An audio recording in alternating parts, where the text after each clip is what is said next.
গতকাল আমি একটা পোস্ট করেছিলাম যেখানে একটা অভদ্র অসভ্য লোক, যে আমি স্ক্রিনে দিয়ে দিচ্ছি তার নামটা, আমার তার নামটা নিতেও মুখে ঘৃণা করছে।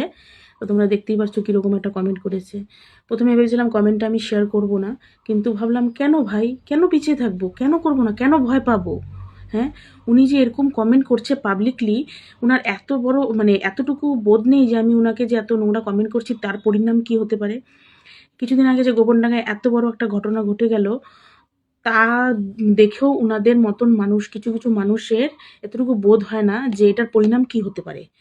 তারপরে যখন আমি উনাকে বললাম যে আপনি এত নোংরা একটা কথা বললেন, আপনাকে, আপনার কমেন্টটা আমি হাইলাইট করব এবং পুরস্কৃত করব আপনাকে, তখন উনি আমাকে কি বলেন জানেন? এই যে থ্যাংক ইউ। মানে এতটুকু ভয় নাই যে আমি বলছি যে আমি হাইলাইট করে দেব, আমি হাইলাইট করে দেবো, আপনাকে পুরস্কৃত করবো, তাও ভয় নাই এনার মধ্যে।